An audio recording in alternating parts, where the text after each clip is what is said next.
Hello and welcome to Archaeologists Anonymous. I'm your host Sean Silvia, and today's topic is ancient Egyptian temples. Specifically, the temple of Abu Simbel and of Luxor.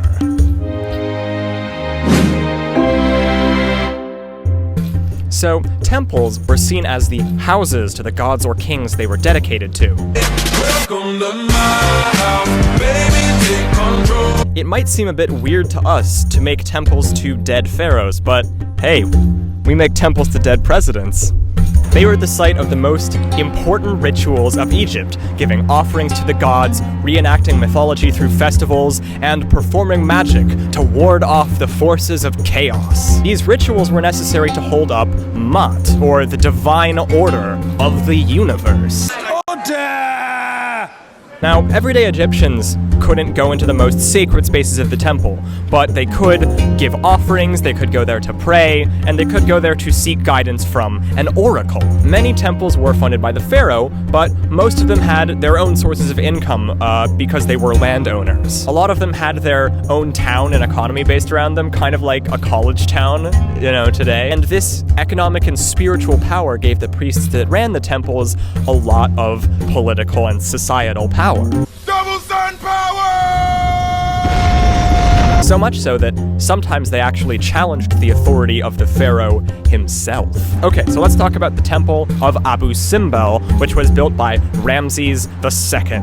It was dedicated to Ra, Ptah, and Amun, as well as Ramses II himself. Pharaohs are not exactly known for their humility. So this temple took 20 years to build, and it was carved into the side of a mountain facing Nubia to the south of Egypt, and it was located right next to the Nile. Under Ramses II, Egypt actually extended its territory into Nubia, which was a fantastic source of gold. And the temple of Abu Simbel actually shows bound Nubian captives in it. So what message do you think that sends to the Nubians to the south? You have now entered Egyptian territory. All I do is win, win, win, no matter what. Got money on my mind, I can never get enough. It's a pretty imperial message. And it's interesting that the temples and religion were so bound up in the empire and kingdom of Egypt that inside a temple, you'd find these sorts of political messages. Now, when you look at the front of Abu Simbel, you see four figures, and they're all Ramses II. There's also smaller statues right next to him, which depict his family. The family was often depicted as smaller. What do you think that's all about? What's going on? Well, having four Ramses sort of implies this eternality. There's four of him going across the door. It's balanced, so it creates this sort of divine order. So it sets up the pharaoh as this cosmic force, this sort of greater than life, greater than reality, sort of in four dimensions.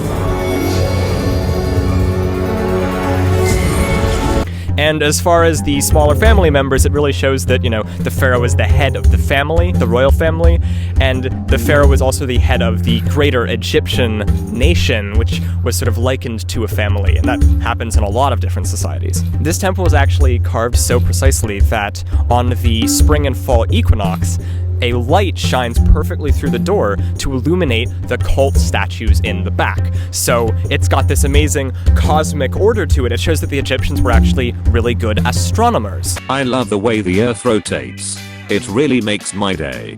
There's a smaller temple nearby, the main temple at Abu Simbel, dedicated to the goddess Hathor and Ramses II's wife, his queen Nefertari. And inscribed above on this temple is, "She for whom the sun does shine." And Ramses II actually breaks with tradition and depicts his wife as the same height as him. And they say romance is dead. Of course, there are 4 statues of him on his wife's temple and only 2 of her, so let's just say his priorities are clear. By the 6th century AD, the statues of this temple were covered with sand up to their knees. So, starting in 1964, when the Aswan Dam raised the river level of the Nile and threatened to submerge the temple, they actually moved the entire temple just up the hill so that it wouldn't be covered in the Nile. And they actually did this by cutting it block by block and moving each block individually, and this took about a decade. Thanks to some really cool archaeological techniques, we have saved the Temple of Abu Simbel, and you can still go there today.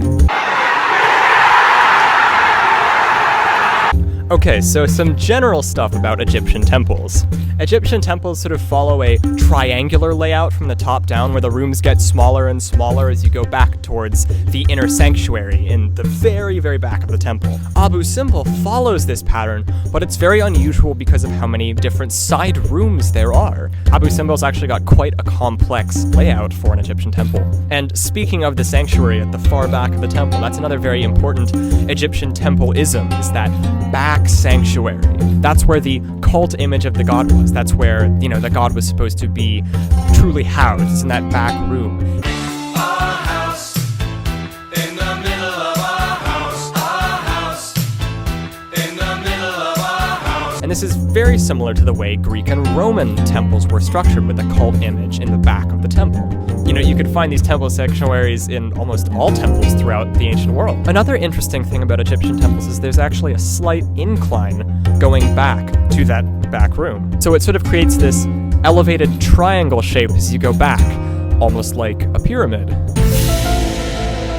And it sort of elevates that shrine, that cult image. It elevates the position of the god within the temple. Makes sense. Part of the symbolism of this triangular design is that it insulates the god, it insulates the cult image from the outside world, from the world of chaos, which is sort of what symbolizes the inside-outside of a temple. The inside is this world of divine order. Outside is this world of unbridled chaos, which the Egyptian priests and the entire society is fighting against.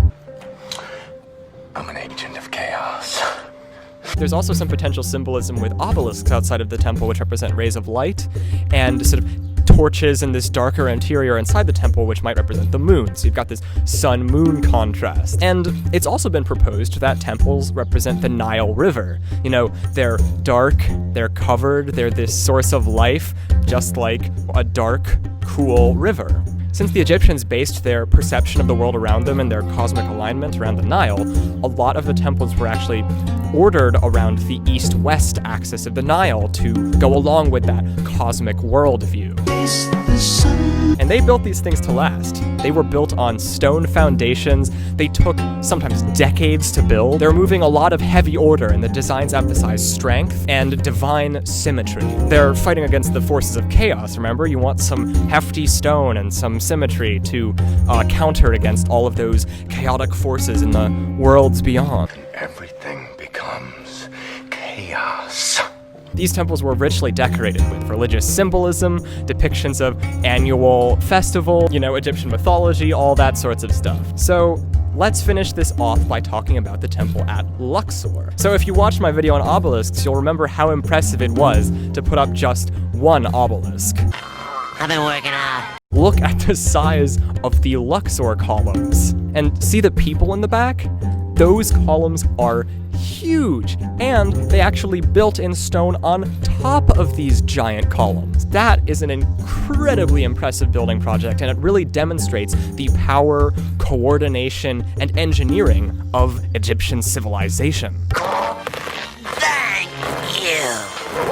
And you can see in this map layout of the temple that it is a complex which involves many different temples to different gods, and it's set up in this divine order, and there's symbolism in the way that the different gods relate to each other, the different temples relate to each other. So there are actually a bunch of different temples at Luxor, one of which was built by Ramses II, just like Abu Simbel. While Abu Simbel was carved into a cliffside, Ramses II's temple at Luxor was freestanding, and it employs the classic Egyptian trapezoidal design. You've got these two trapezoids on either side of the entrance, which is a very common trope in Egyptian temples. It's something to watch out for. And of course, because it's an Egyptian temple, there are two massive obelisks in front of it, only one of which survives today because the other was carted off by the French to be taken to Paris, and it was put up in La Place de Concorde. So that is a brief dive into the world of ancient Egyptian temples. Thank you so much for watching. I have been Sean Silvia. Please watch another video, like, comment, and subscribe, and see you on the next one. All the ancient temples in the land, they fight against all the chaos. Called statues, oh hey yo, are in the back for the say and the priests with their gods' heads are like way oh hey oh hey. Pray like an Egyptian.